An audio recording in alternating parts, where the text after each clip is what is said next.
Dobro večer, dragi moji, dobrodošli na moj kanal, ja sam Ujadin Jeremić. Pošto dadoh obećanje jednom momku nedavno o tome da ću da ponovo snimim video o tome kako je u Francuskoj, kad ovde dođete, šta je potrebno, kakvi su uslovi i tako dalje. Evo nek ovaj video bude samo uvod u to, što ću vam kasnije u sitna crevca obrazložiti.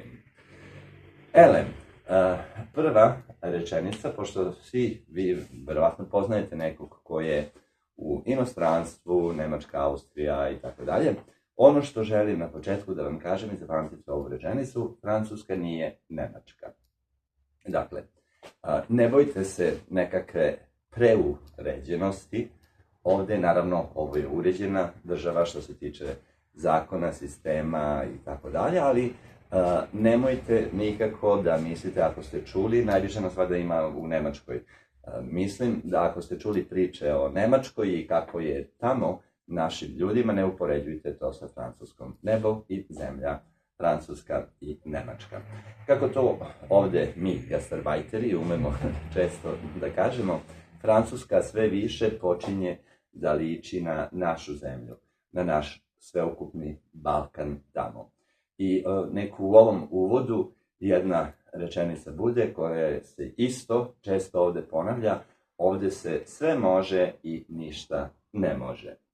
U svakom slučaju, kako god, kad ovde dođete, a verujte mi, Francuska je ne jedna od najpoželjnijih destinacija ako ste već odlučili da napustite svoju zemlju iz već poznatih razloga.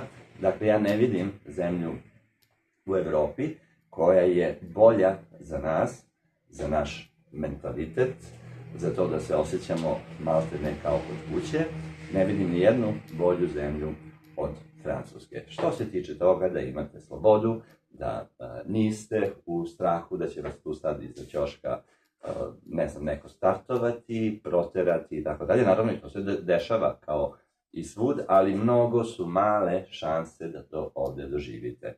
Znači, ako ste se odlučili za Francusku, ovde ćete se osjećati maltene kao kod kuće. Što se tiče slobode, kretanja, ako radite, to je dovoljno jedna od stvari.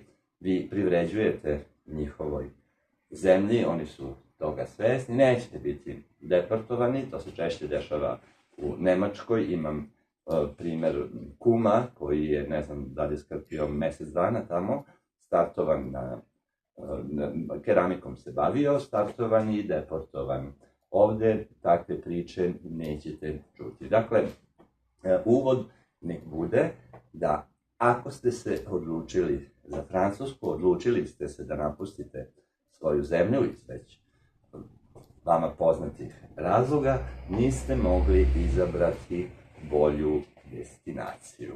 Dakle, još jednom da ponovim za uvod, Francuska nije Nemačka, ne bojte se, ovde će vam biti lepo. Nastavak sledi u punom videu kad ga skockam vezano za to koji su uslovi, šta možete da ostvarite, šta vam je potrebno da biste se ovde instalirali, da biste postali prosto građanin Francuske sa papirima ili bez papira. Obratite pažnju na ovu posljednju rečenicu, ili bez papira. Dakle, welcome to Paris, welcome to France. I nastavak sledi u sledećem videu kompletnom. Hvala što ste sa mnom, ljubim vas, ćao.